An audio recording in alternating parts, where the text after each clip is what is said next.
our budget. So today I'm going to teach you guys how to make some soy candles, emergency candles that'll last very, very long. So we did some testing and we came out with the concept that soy wax, the chips, work very, very well to melt down and to make candles.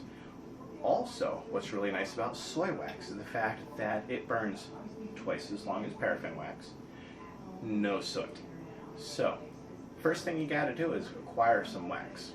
AC Moore, Michaels, sometimes your big box stores, Target, Walmart, Kmart, might have some wax supplies. You can get a 1 pound bag of the stuff for about $12.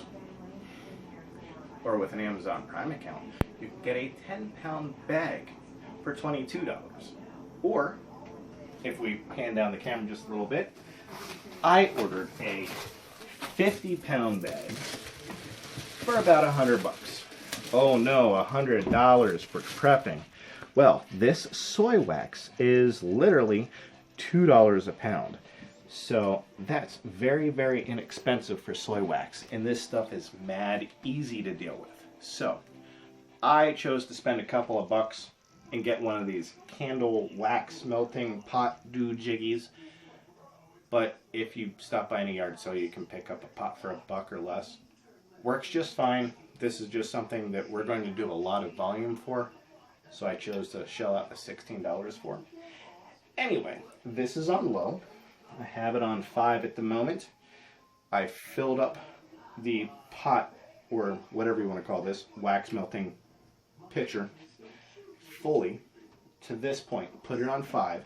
And if we bring the camera in, we can already see the chips are starting to shrink down and is only consuming about half of the pitcher right now. So we'll come back to you guys in a little bit. We've got a couple other things to prep up, and we're going to add some more wax to this and get some wicks glued into some jars that we're going to repurpose. So catch you in just a minute. I cheated. I went out to the store and I picked up some Art Minds wicks, and well, while we were doing our testing phase, we gave this brand a shot. One of the things that stuck out to me is this says 4 jars right on top, and it says it in 3 different languages, so it's got to be good for jars. So these wicks that come in, these are definitely tall enough for the giant mason jars. These wicks also can be trimmed down to whatever length that you need them to be. We're going to repurpose Tostitos cheese stuff, though. We're not going to over-wick this jar. However, we will be able to trim this down and make it a reasonable size. Over-wick. What the heck is this thing JR is talking about? Okay. Whenever choosing a wick, we need to consider the size of the jar, the size of the candle. If this were to be used to make a candle stick, we would have a huge issue because the wax would burn very, very quickly and the candle would be gone in absolutely no time. That's not very economical for prepping. Not going to do it. This is way too thick. However, this wick will allow a burn pool of wax about 1.5 to 2 inches diameter around the entire wick, the whole radius of the melt point. So where this wick might be just a slight bit underwicked for this, it'll work okay for this and it'll work great for this. So it's a good universal wick I've found. So what's going to happen next is we're actually going to glue one of these in. We've got a high temp glue gun. Going to put a bead of glue right on top of it. This is the high temp stuff, so it'll work fast and quick, and we're going to just smush it right to the bottom and try to get it centered. Careful not to burn yourself, guys. So that's all it takes. We just smushed the glue into the bottom of the cold jar, and we're just going to let that sit for a minute or two while our wax cures. So my hand, well, I'm a man. I can't get that in there. So I'm going to have Bree, the candle holder, go ahead and put down the camera for a second, and she's going to glue a wick into this one. And we're going to get this one going too. So We'll come back to you in just a minute whenever these are all glued in and our wax is melted. Okay, we're going to do something that's a little bit of a cheat. This might not make sense to everybody, and you can opt to not do this next little step. But to make sure that our candle wick comes straight up through the top, what I'm going to do is bore a hole through the lid. Just happen to have a spare door bouncy thingy that you stick into the wall in the junk drawer. So I'm just going to find the center of my lid and real quick bore a hole right through the center of it, so that now I have a hole for my wick to go through.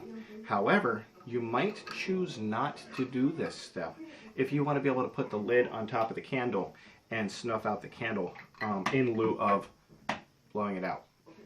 Whatever, but what we did was just put a quick hole in there so that whenever we have our wax in there, I can thread this straight down over it, and the wick will be straight and it will set that way. So our wax is almost done. I've had to refill the pitcher twice now because as the wax melts, because it's a flake, it'll actually melt and burn down or melt down. So I have to keep adding to it because I'm going to use a lot of wax for this huge jar that we have. So be right back with you in 1 second. Alright, so our patience of leaving the stove on a very low setting while we're waiting for our wax to heat up ensures that our wax doesn't get to a point where it's too hot to pour. So leaving it on 2, 3, 4 will be alright. So now we have liquid wax, quite warm inside here, but not hot, hot, hot. So what we're going to do is go ahead and pour into our jars, and as long as the wax is not warmer than what the hot glue took to melt in place, that should be just fine. Pour that up, overflow it just a little bit, not a problem. Very easy cleanup. Pour the next one. There we go, right to the top. Go ahead and thread our wicks through. Yeah, we're going to have fun with that. I'm going to get a paper towel and blot that out. Just because if I leave the meniscus there, we're going to seal our lid right on top. There we go. That's all I want to do with that. Maybe I'll blot just a touch out of there. But essentially that's all we need to do. Now we just need to let it cool down, and whenever it's all done, the translucent wax will turn into a white wax, and we'll have emergency candles that will last a very long time. So I'm going to add a link to the Amazon spot for 10-pound and 50-pound wax, as well as where you can find the wicks. And yeah, I think you should be able to make enough candles for at least one for every room of the house and not spend very much at all. We made a handful of these giant ones already. We made 3 of them in our testing, and I believe the cost of the wick, the jar included, and all of the wax was right around $10 or $12 a candle.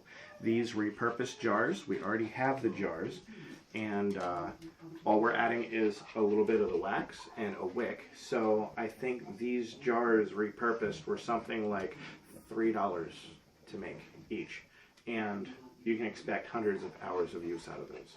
So hopefully you'll be able to take some of this information, make some candles, shoot us a video or send us a picture of a candle that you made, and make one for every room in your house. Because face it, if you were to buy the bigger candles, even the emergency candles, they're, you know, $20 a piece. The pretty decorative ones are $25, $35 a piece.